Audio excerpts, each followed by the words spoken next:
Did you know Mary Wells got married to two Womack brothers and had children with them? Mary Wells was known as the First Lady of Motown.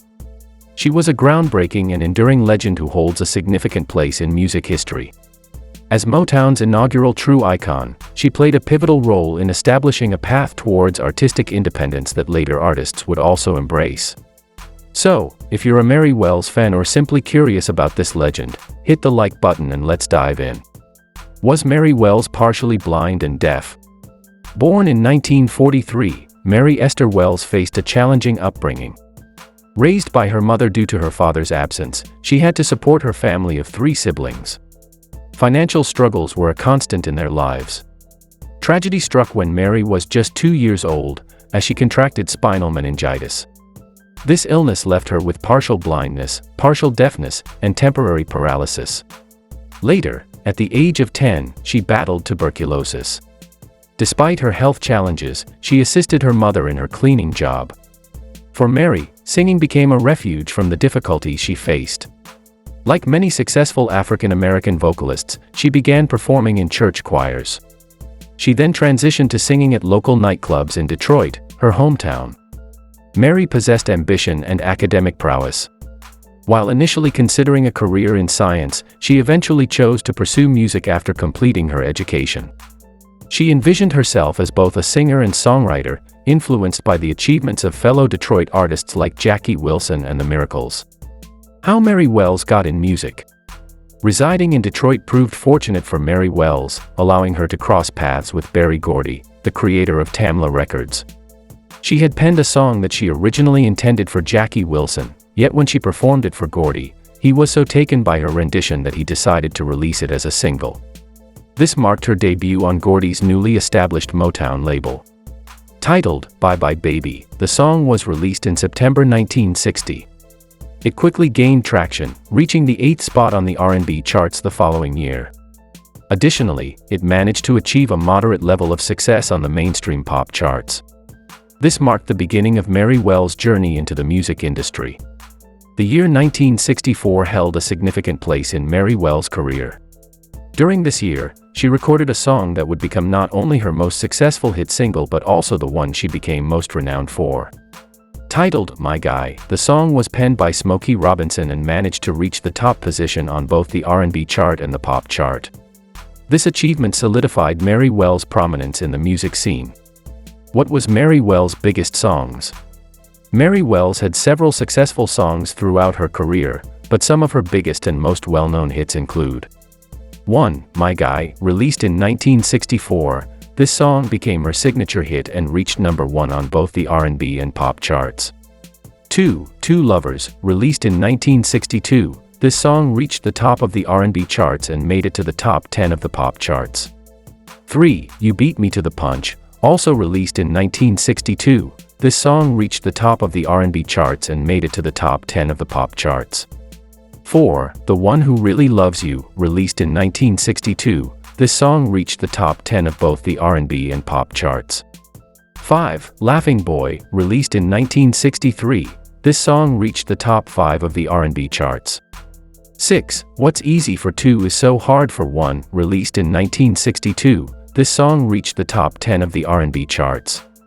These songs are some of Mary Wells' biggest hits and helped establish her as a prominent figure in the Motown and R&B music scene. Who was Mary Wells married to?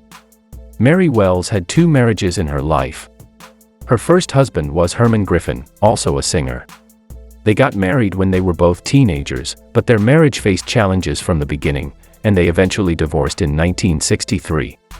Mary Wells' second husband was the singer-songwriter Cecil Womack.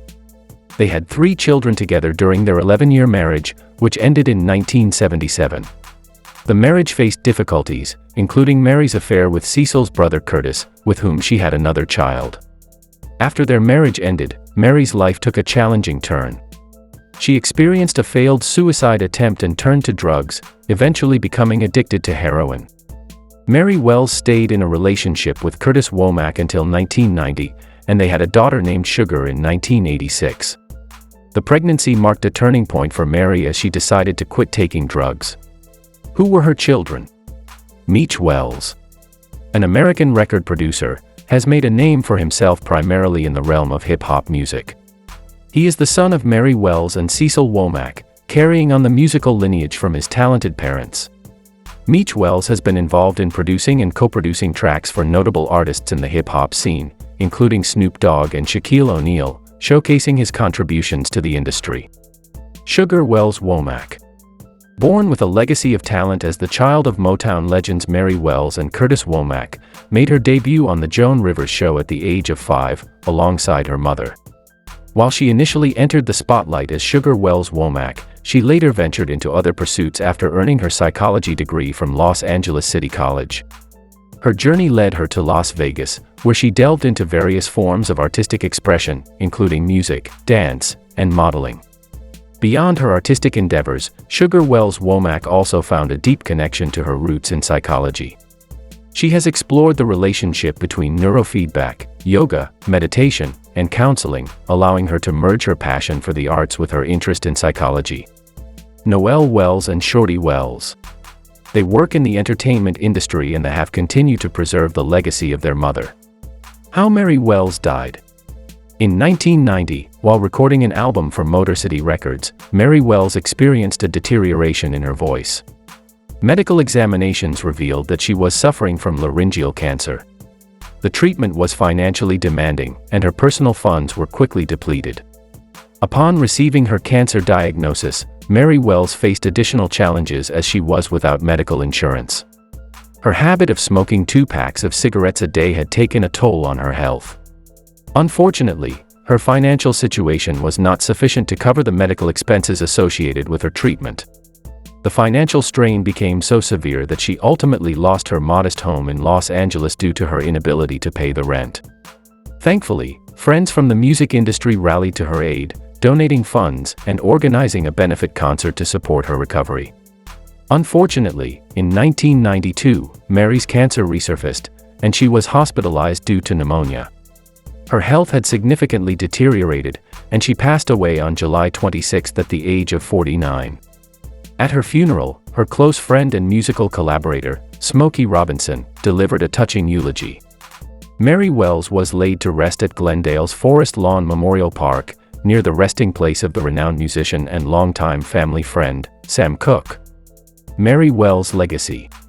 Mary Wells undeniably shone as a prominent star throughout the 1960s. Her contributions to the music industry were groundbreaking, playing a pivotal role in establishing Motown Records as a powerhouse in the realm of R&B music. Motown Records aimed to create African-American music that resonated with young audiences across America, and Mary Wells played a crucial role in achieving that objective.